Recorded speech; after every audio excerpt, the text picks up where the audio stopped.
Hi, today we're talking about fat, chapter 4.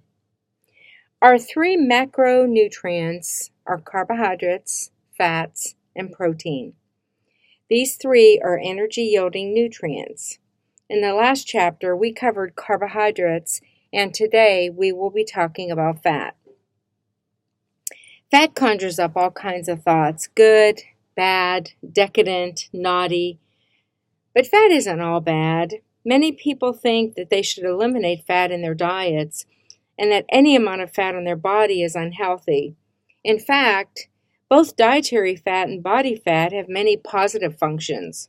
It's important to maintain a sufficient amount of body fat as well as to consume the recommended amount of total fat in the diet.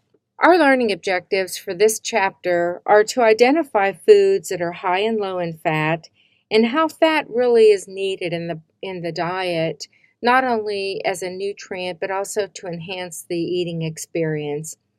We're going to talk about the different sources of fatty acids: saturated fat, monounsaturated, polyunsaturated.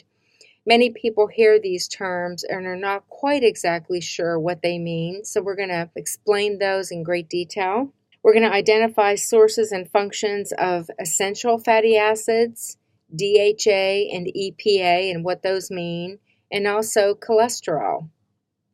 We'll talk a little bit about how fat is digested and absorbed and how it's supplied to the cells in the body and its functions. And we'll also discuss the difference between fat and cholesterol and what the dietary recommendations are. So we're going to get started on fat. When I think of the word fat, a lot of different things conjure up, but the technical term for the word is actually lipid. Lipids includes fats, oils, and cholesterol, and we use the word fat to refer to many things. For the purposes of our book, lipid is the chemical name for a group of compounds that includes fats. And when I think of fat, I'm referring to more of a solid product at room temperature. Oil is generally liquid at room temperature. And then there's cholesterol.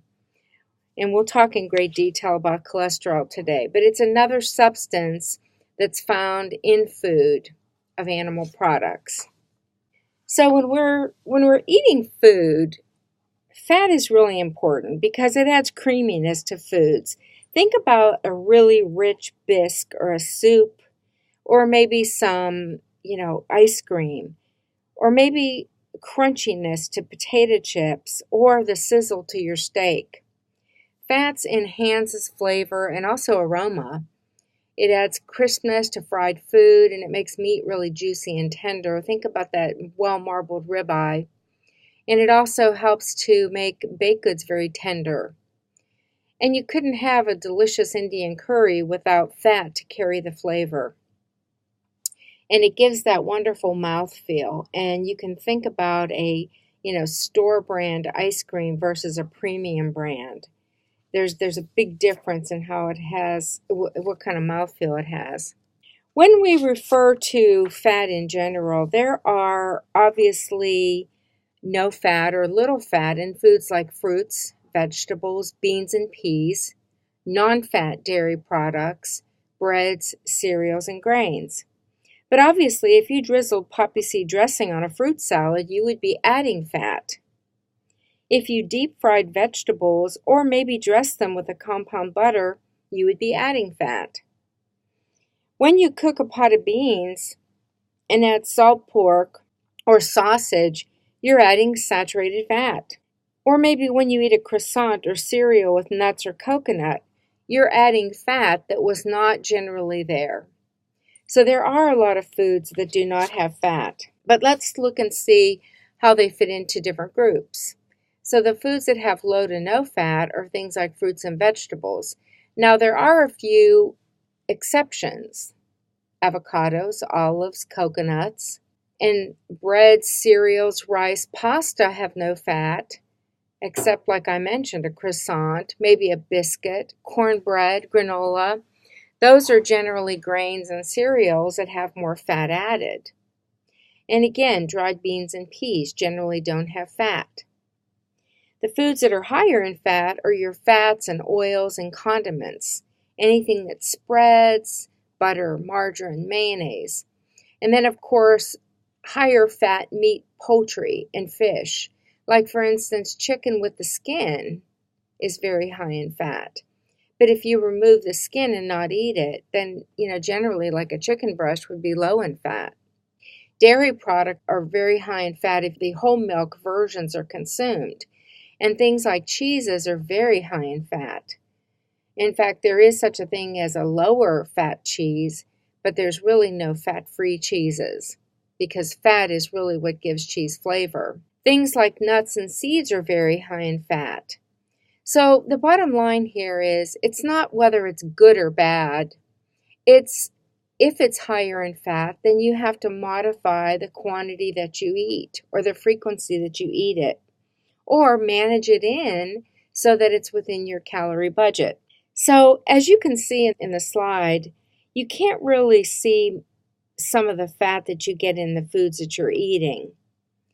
And also, you can't really tell the mixture of saturated and unsaturated fat. So we have to review that in great detail so that you have a better understanding. In this chart, you see a listing of dairy products in calories ranging from fat-free to high fat. So obviously, anything like skim milk or non-fat yogurt is going to have very, very low to no fat. And then, of course, when you jump up there to your very high-fat foods, your butter, most of your cheeses, your whole milk. So it just kind of gives you an overview of which foods have fat and how much fat. So a low-fat food is going to have 0 to 3 grams per serving, and the serving is listed in the chart. Same thing with your very high-fat foods. Those are going to have 9 or more grams of fat per serving. In this chart, you can see which animal products are low, meaning, low in fat, and which are higher in fat. In general, seafood and chicken breasts with no skin are very low in total fat than many of your cuts of beef. Ground beef is often 20-80 or 80-20. That means that it's 20% fat by weight. Now, you can always buy leaner beef that may be 15% fat by weight, 10%, or even 5%. Now, when it comes to things like ground turkey and ground chicken, you may include the skin, and if it does, it might contain about 15% fat. With no skin, it would be about 5%. So it's very important to read the label. So the point here is that ground turkey and ground chicken may not always be a substitute for beef. Many times you might be better off getting the lower fat ground beef. Again, you can't always see most of the fat in the foods that you eat, except of course when you add oil or maybe fat in the preparation or cooking or at the table. The fat in meat, milk, cheese, and fried food is really invisible compared to butter that you spread on your bread. Most solid fats and oils contain from 12 to 15 grams of fat per tablespoon. Now let's look a little bit at the types of fat.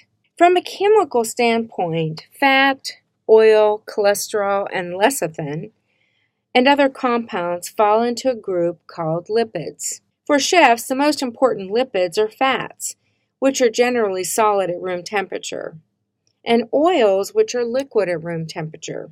Cholesterol, on the other hand, is a wax-like substance found in our body and found in our food. And lecithin is a lipid compound that acts as an emulsifier. Most of the fats in foods, and that's over 90%, and also in the human body, are in the form of triglycerides. So when we talk about fat in food or in the body, we're really talking about triglycerides. A triglyceride is made up of 3 fatty acids. That's where the word tri comes into play. Tri meaning 3. A triglyceride is made of 3 fatty acids attached to a glycerol, as we will see in the next slide. So again, it's really talking about the chemical makeup. A fatty acid are molecules made of carbon, hydrogen, and oxygen atoms. If you remember back in chemistry, C is for carbon, H is for hydrogen, and O is for oxygen. In this chapter, we talk about chemistry just so that you can understand the chemical makeup of fat, but it's not something that you will be tested on or be expected to really remember a lot of. But I think it's important to have a background just so that you can understand why fats act the way they do and how they affect our body from a nutritional point of view. So basically, there are three types of fatty acids. The first one is a saturated fatty acid, and that's basically a chemical structure. So the triglyceride is where the maximum number of hydrogens are attached to every carbon atom. Therefore, the fat is considered saturated with hydrogen atoms. A monounsaturated fatty acid is a triglyceride in which most of the fatty acids are monounsaturated. That means one fatty acid is missing a pair of hydrogen atoms in the middle of the chain. And then, of course, we have our polyunsaturated fatty acids, and those are a triglyceride where most of the fatty acids are polyunsaturated, and that means several hydrogen atom pairs are missing. And I think it'll make more sense when you see the chemical structure, which we'll see in the next slide, and that'll help you better understand what saturation means. But it's important to also note that when we look at a fat or an oil, they all have a combination of all the different fatty acids. It really depends on which one is more predominant that gives it the better qualities or the undesirable qualities. So at the top left is a saturated fatty acid. It's considered saturated because the carbon atom is attached to all the hydrogens it can handle. Saturated fat is found in red meat, butter, cheese, whole milk, coconut oil, and palm kernel oil. In the unsaturated fatty acid on the right, not all the carbon atoms are saturated with hydrogen atoms. Unsaturated fat may have one or more carbon double bonds, as you can see in the picture. So that's really the difference. I think this point will make even more sense as we go along in the chapter because, we use these terms all the time, and I think it's important to have that visual of, what it looks like chemically. Monounsaturated fatty acids contain one double bond, and polyunsaturated fatty acids contain more than one double bond. Vegetable oils are high in unsaturated fatty acids. You can see in the picture that on the left, the fat on the outside of your steak is solid. It stays solid at room temperature because it's extremely high in saturated fatty acids, which they're really packed tightly together. Vegetable oils, on the other hand, are liquid at room temperature because they're high in unsaturated fatty acids. So you can see that the bent chains of these fatty acids prevent tight packing, and that's why it allows the oil to flow. It's really important to understand this because eating too much saturated fatty acid, such as on the left, is really associated with heart disease. And, if we're talking about a class that deals with meal planning for more balanced eating, this is a point we will talk about the entire semester. And think about it. When we look at the chronic disease that we have in our country, cardiovascular disease is the number one killer. So it's important from a nutritional point of view to really understand oil so that we can cook, a little bit more healthy. Again, like I mentioned before, each fat you eat actually contains a mix of saturated, monounsaturated, and polyunsaturated fatty acids, but one type usually dominates. So I want you to refer to page 103 in your textbook, which gives you the fatty acid content of various fats. Here you can see, again, that all fats have a variety of fatty acids, and there's always one that dominates. For example, coconut oil, even though it's a plant-based product, it's about 90% saturated. 8% mono, and 2% polyunsaturated, compared to something like olive oil, which is really good, 18% saturated compared to 90 from coconut oil. And then also 68% monounsaturated compared to 8% for coconut oil, and 10% polyunsaturated. Olive oil contains the most monounsaturated fatty acids than any other fat. That's why we promote and really encourage people to use some oils over others when we're talking about heart health. Okay, let's break this apart a little bit. Now let's reiterate the foods that are high in saturated fat. They're mostly animal foods. So beef, especially well-marbled beef or the fat around the beef. Pork, such as sausages, franks, bacon. If you're eating something like a pork chop and you can, trim the fat around the edges and it's very lean, or if you're eating pork tenderloin, there's not a lot of fat and not a lot of saturated fat. So here I'm referring to the animal products that are generally higher in fat. Grain-based desserts such as cookies made with fat and eggs, those are higher in saturated fat. Many times it's hard to get away from that. It's not really a good cookie if it's made with oil. Whole milk and dairy products that are made with whole milk, such as cheeses and ice cream, those are very high in saturated fat. And because they're high in fat, they're also very high in calories. So again, from a healthy point of view, you should either eat less of those or have them less often. Or in the case of cheese, when you're a chef or a culinary professional, maybe use cheeses that are very pungent and have a wonderful flavor and that are very rich in flavor so that you don't have to use as much of them. Butter is very high in saturated fat. So when you use butter in cooking, it's best to use it as a finishing fat so that you add flavor to food instead of bathing your fat in butter while you're cooking. French fries, any kind of fried food, eggs, poultry skin, tropical oils such as coconut, palm kernel, and palm oil. Now we're going to refer to eggs again, and I don't want anyone to get the impression that eggs are on the no-no list because they're very, very good, and the egg white in general is very high in good quality protein. But as a general rule, these foods, if eaten in enough quantity, and if they take over more than 35% of our calories, can contribute to heart disease. All right, we talked about saturated fats. What about monounsaturated fats? Fats like olive oil, canola oil, peanut butter, avocados, olives, sesame oil, and sesame seeds. Also, tofu has some monounsaturated fat. So again, whether it's mono, poly, or saturated fat, it's important to remember it's all fat and it all contains 9 calories per gram. The type of predominant fatty acid just determines how heart healthy or how it affects your body. Then we also have foods that are high in polyunsaturated fat. Those are predominantly corn, soybean, sunflower oil, most of your nuts and seeds, and also fatty fish such as salmon, tuna, and sardines. And we're going to talk about the benefits of eating fatty fish in this chapter.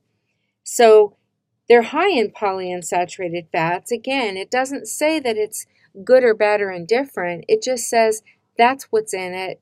And again, we have to have a balance of the different kinds of saturated fatty acids in our diet.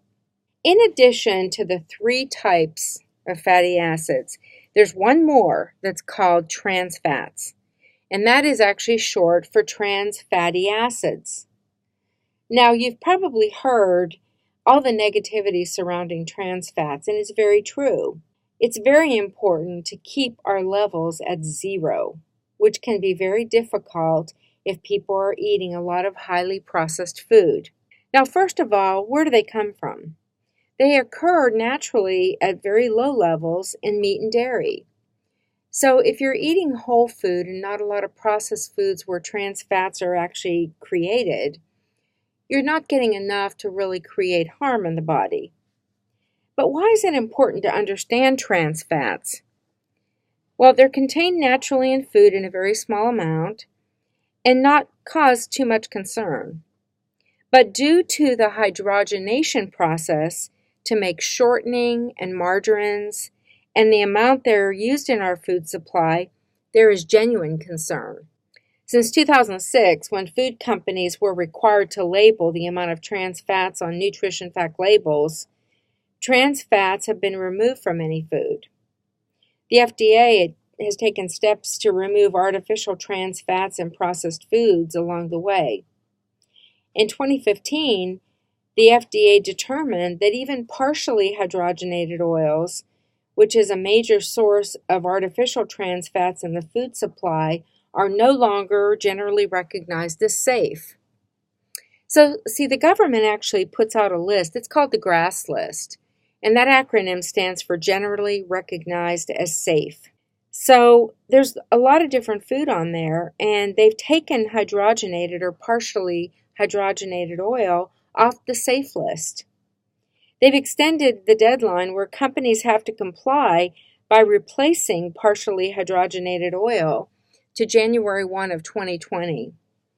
So basically, trans fats have been around quite a while, but the government, because of all the noted effects on heart disease, have really taken a look at and have really made steps to make food manufacturers, comply with taking trans fats out of our food chain. Now, let's drive this point home a little further. Hydrogenation, we mentioned that word before. Think about a vegetable oil in its liquid state at room temperature. Hydrogenation is when they add hydrogen to turn it into something solid, like shortening or margarine. So many of them are hydrogenated, and some are just partially hydrogenated. So oils that are partially hydrogenated contain trans fatty acids and also higher amounts of saturated fatty acids. And that's why there is a concern about its effects on health. Hydrogenation was created, the process was created to help products stay fresh longer and also give them a higher smoke point. It also makes them more spreadable. So you can see, just how this process came about and why it came about, because when people started eating more highly processed food after the Industrial Revolution, when they were really trying to, give products a higher shelf life, this was, a genius idea.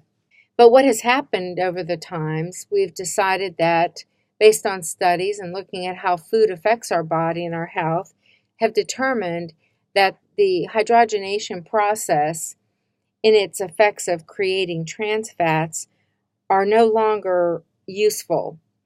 In other words, the risk is affecting what we would normally consider a benefit. What foods contain trans fats?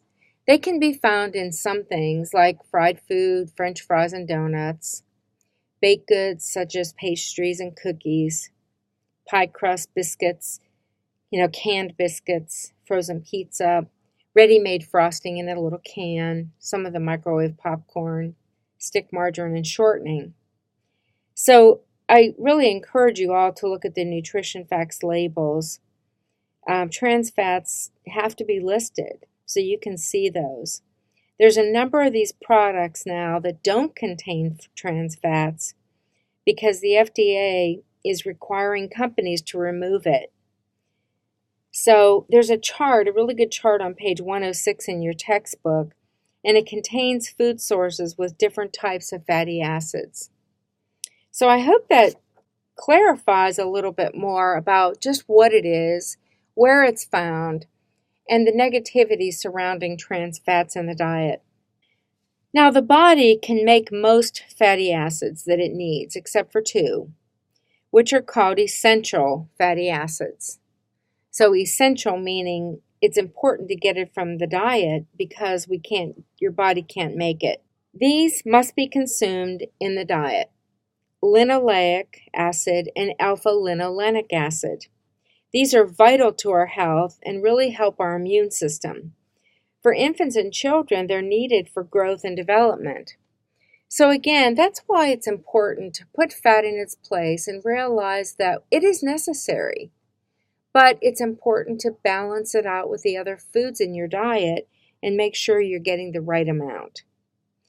Optimum balance between omega-3 and omega-6 fatty acids is very important. The current thinking is that there's probably a little too much omega-6 and not enough omega-3 in most American diets. The popularity of fried food and processed foods has caused us to consume more omega-6 fatty acids. So what are the foods that actually contain linoleic acid, which are called omega-6s? Vegetable oils, such as soybean, corn, sunflower, and then of course any margarine and salad oil that are made with these. And if you read the ingredient list of like almost all of the salad dressings out there and many of the margarines, these are primary vegetable oils that are used. So generally speaking, these foods contain linoleic acid, and we generally don't have a problem getting them in there in our diet. What are the foods with ALA, alpha-linolenic acid? These foods are the leading sources of omega-3s in our diet. We have canola oil, flaxseed, walnut oil, and then we have walnuts, ground flaxseed, and soy products. You may have heard at one time that omega-3s are very heart healthy. Actually, both omega-3 and 6 seem to protect heart health. The importance is balance. As you can see throughout the semester, that's really the name of the game when it comes to healthy eating, is it's important to know how much, how frequent, and how to combine foods for a healthy diet. So, what are the functions of these essential fatty acids, linoleic and alpha-linolenic? Well, they really contribute to the health of all of our body cells. They're very important for our immune system, to keep our body healthy. And then also for children and infants, it's extremely important for normal growth and development. So essential meaning they must be obtained from the diet. So as you can see, we have a lot of different things to cover when it comes to fat in general.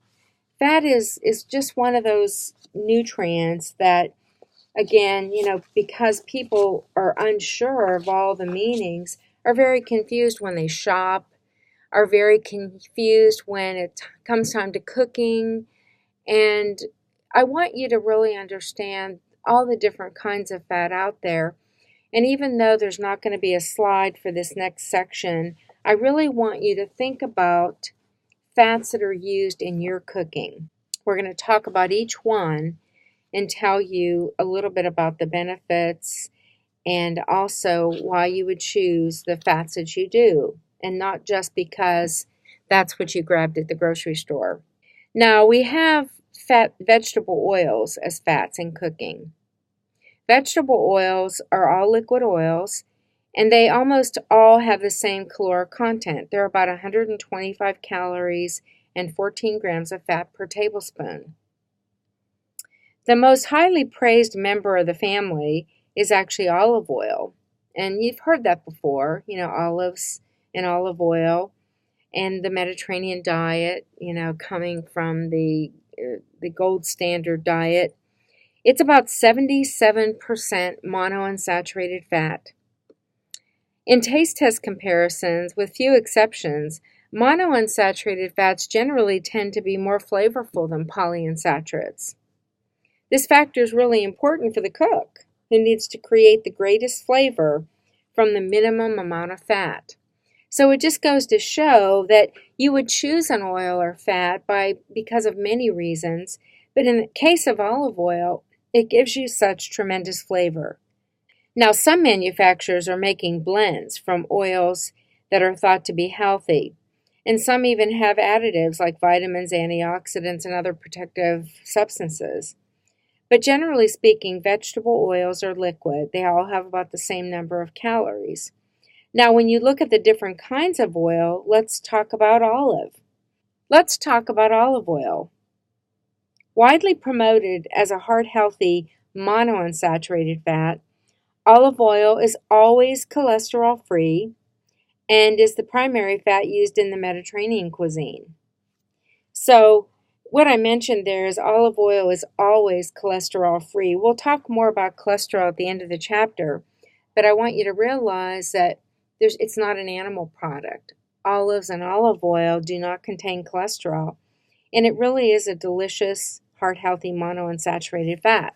Now, when you go to purchase an olive oil, it comes in different intensities of color, flavor, and also fruitiness. I've done some brown bag olive oil tastings with clients, and they range in earthiness and fruitfulness, and if you look at them, definitely color. Some have a very strong olive flavor, while some are very mild, and they can also be light in color and flavor. But from a nutritional perspective, calories per tablespoon remain the same.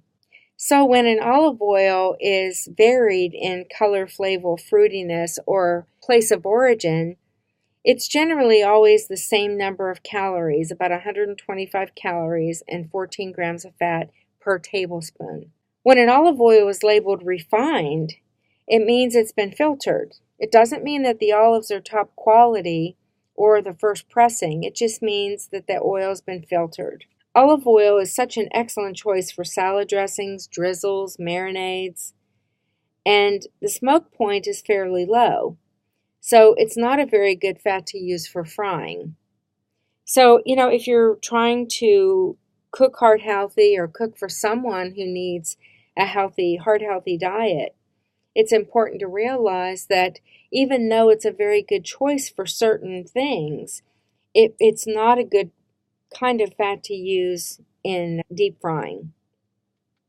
It may be perfectly fine to use when you're sauteing, but a very mild olive oil can be used in baking or when you want oil without a lot of flavor. So as you can see, there's just a lot of things to think about when we're talking about fats and oils, especially when it's used in cooking. So what about seed and nut oils? Oils like peanut, canola, almond, mustard seed, hazelnut oils, they're a lot like olive oil in that they're primarily monounsaturated. Oils such as safflower, sesame, sunflower, and walnut are very rich in polyunsaturated fats. Chinese peanut oil, dark sesame oil, macadamia nut oil, and walnut oils have very distinct nutty flavors. So as you can tell, a little bit goes a long way with impact when you use them. Then we have things like flax oil and wheat germ oil. They have really robust flavors, but are really heat sensitive and very fragile in chemical structure. So they're used as either a food supplement rather than a cooking ingredient, but they can be added to your finished dish in very small amounts. Okay, so we talked about olive oil, seed and nut oils. What about those tropical oils again? When we refer to things like tropical oils, we refer to coconut, palm, and also palm kernel oils. They're very unique in that they are vegetable, but they're very high in saturated fat. They're found in many processed foods because they increase the stability and shelf life and are relatively inexpensive. So the coconut, palm, and palm kernel oils are used a lot in cooking. Chefs should not be concerned about using small amounts of shredded coconut in cooking or as a garnish. It's not the same as when you deep fry a food in coconut oil. So, it's the same calorie and gram of fat per serving, but how it affects the cardiovascular system is another concern. So there's a lot of research that continues to be done on tropical oils. And if you Google it or if you do your research online, many times you'll see the praises of things like coconut palm and palm kernel oil. But for the sake of science and for the sake of the nutritional concepts of the course, it's important to consider that it is a highly saturated fat, and it's one best to save for moderate use and not use it as your primary oil in cooking. Okay, what about the canned vegetable oil sprays, as we sometimes call them non-stick sprays? Those non-stick vegetable oil cooking sprays are an excellent way to grease pans for cooking while using a minimal amount of fat, and that's why they're beneficial. Now, you can get it in a can, or you could even buy a fat mister where you put your favorite oil in a canister and use it as your own little vegetable oil spray. A light vegetable oil such as canola, safflower, corn can also be brushed onto the pan with a pastry brush or sprayed from one of those pump bottle sprays. That also works instead of using the nonstick spray. For those who have ecological concerns, since 1978, the aerosol manufacturers stopped using, it's called chlorofluorocarbon propellants, CFCs, which are thought to injure the ozone layer. So companies actually took that out. So this move was in compliance with the bans that were set by the EPA, and most commercial oil products that are spray use a hydrocarbon propellant, blending propane, isobutane, and also e-butane, all gases that are environmentally safe. All right, we talked about our oils. What about nuts? While nuts are high in fat, most are very heart-healthy monounsaturated fats. So when you eat those, they can actually help reduce cardiovascular risk and lower LDL cholesterol levels. But again, because they are high in fat, you don't want to eat a can of them. You want to make sure that you modify your portion to, let's say, a quarter of a cup serving. The Food and Drug Administration has also recognized the potential heart health benefits of nuts and actually allows a qualified health claim that states that most nuts may reduce the risk of heart disease. So nuts are really good and nuts are really healthy. Again, like anything, you have to balance out eating nuts with other foods. So again, portion control and how often you eat it is a really important consideration. But let's say you are dealing with a concern about not being able to gain weight and you need extra calories. But the type of fat that is contained in nuts is heart-healthy monounsaturated. So it's a very good choice to add to salads, to eat as a snack, to enhance any meal with creativity. What about butter? You know, everyone loves butter. Who doesn't love butter, especially a culinary professional? It's really considered the best tasting fat for both cooking and baking. Most chefs actually prefer unsalted butter because salt can always be added for flavor and also to improve shelf life. Butter is made from pasteurized sweet cream. It's considered an animal fat, and it contains cholesterol, 33 milligrams per tablespoon. It's a solid fat that contains saturated fat, which is about 7 grams a tablespoon. By law, the minimum fat content of butter is 80%. Now, if we're talking about premium or European-style butters, they have 82 to 88% fat. And the water content of all butter actually varies from 10 to 18%. Plus, there's generally about 2% milk solids. They also sell whipped butter that can be used as a spread. It spreads easier. And what it'll do is reduce the fat and calories per tablespoon, but it may not be reliable in cooking or baking. So, again, the way I like to look at butter, it's actually a luxury to be used in moderation and absolutely enjoyed. But, again, if I was cooking, let's say sauteing a piece of fish, I might saute it in a little bit of oil in a skillet and then just finish it off with some butter.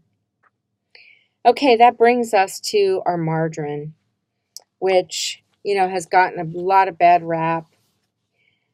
First of all, a French chemist invented margarine during the late 19th century as an inexpensive butter substitute. Margarine is really a blend of oils and solid fats that are heated and combined with water, milk and milk solids. There's emulsifying agents in there, flavorings, preservatives, coloring, and vitamins. Margarines are considered partially hydrogenated, and that's how they make it firm. They take the oil, hydrogenate it, and make it firm and spreadable. Solid or stick margarine looks like butter. So you can tell that hydrogenation depends on the hardness of the margarine. So the stick margarine would be less desirable than a soft tub margarine. Margarine is now under scrutiny. Along with other hydrogenated products because of the presence of those trans fatty acids. So again, margarine is a substitute, but it's always better to go back to the liquid at room temperature oils if you're looking for more heart-healthy fat to use in cooking. Then we have our soft or tub margarine. Those spreads contain water and air and only about 60% fat. So the calories are going to be lower. And then we also have diet imitation margarine, and those are reduced fat spreads that contain 40% fat and at least 50% water. These obviously are very unreliable for baking and cooking. But, it allows people to be able to use something and maybe use more of it than they generally would, wouldn't be able to. Because they wouldn't be getting as many calories. But when you think about it, soft tub margarine and also stick margarine really is not as appealing from a culinary point of view. Stick margarine has roughly the same fat content, approximately 80%, but it's lower in cholesterol. And some brands don't contain any cholesterol at all because the primary base ingredient for those is vegetable oil and not something like butter, which comes from an animal.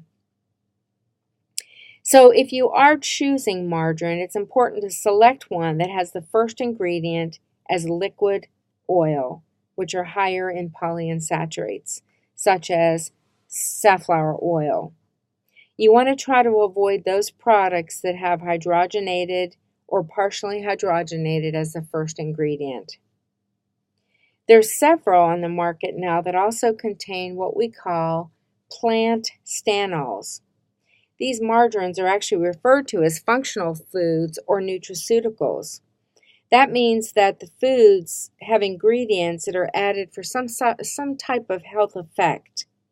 In the case of margarine, many times they add plant stanols in the margarine, and they can really help to lower blood cholesterol levels if eaten regularly and in quite large quantities. So the concern for these nutraceuticals or functional foods or margarines that contain stanols, the thing to consider is if you use them as a therapeutic dose, they might be helpful. But if you're using them as a therapeutic product and the recommendations are to have 2 to 4 tablespoons a day, you can see how you might be adding quite a few extra calories to your meal. So those should be used upon recommendation from a registered dietitian so that you know exactly what you're getting. Okay, so that's enough about margarine. How about solid shortening? Most shortening is made of highly polyunsaturated vegetable oils and contain about half of the saturated fat of butter. Solid shortening is designed to go into food, not put it on your food, because it really doesn't have a good taste or a good mouthfeel. And it also contains a generous quantity of emulsifiers to actually preserve the suspension of the fat in the liquid. to hold more air and also to stabilize the moisture content of the batter. One popular shortening contains 80% liquid soybean oil that's actually suspended in a honeycomb matrix of 20% hardened or hydrogenated oil. It's about 100% fat, contains no water, and has a high level of emulsifiers added to stabilize the structure of baked goods and also to increase the absorption of moisture. So you can see a lot of these products were developed to really have a better outcome in some of your baked goods. It's just like lard or bacon fat. Lard is actually the rendered pork fat, and sometimes it has a small amount of water in it. It's 100% animal fat and has about 14 milligrams of cholesterol per tablespoon. So it's very, very highly saturated fat, 39.2%. Bacon grease, on the other hand, is a fat that's released when bacon is cooked. It can be used in small amounts to add distinct flavor, but it's nutritionally similar to lard. The downside is it also contains more sodium. Bacon fat, like lard, has slightly more unsaturated fat than saturated. Still consider 40% saturated fat. 1 tablespoon of bacon fat has about 115 calories. Plus, like I mentioned, it also has sodium. So a lot of things to talk about when we're referring to the fats and oils. Cream and sour cream comes under the heading of cream, and they're really grouped by fat content. So if we're using heavy cream, or what we sometimes call whipping cream, that means that the product has 36% milk fat. If it's light whipping cream, it's going to have 30 to 36% milk fat. Light cream has about 18 to 30% fat, and half has 10 to 18. Now there's 2 exceptions to the regulations, and those are your fat-free half and whipping cream in squirt cans. The fat-free half is usually a blend of non-fat milk, sweeteners, thickeners, artificial colors and flavors, preservatives, and even sometimes added vitamins. And then, of course, your squirt can whipped cream can have a lot of different varying amounts of fat. Some don't even have any fat at all. Last but not least is our sour cream. And sour cream is generally light cream that's soured with lactic acid bacteria, and then it's homogenized until it's smooth and also pasteurized.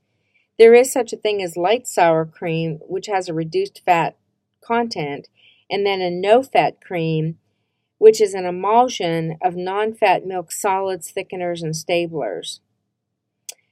And when I think about how we can utilize sour cream in our cooking, sometimes a better substitution would be Greek-style yogurt, plain unflavored yogurt, or also some silken tofu. So, as you can see, there's a lot to learn when it comes to the fats and the fatty acids. But we have to go one step further and actually look at the functions of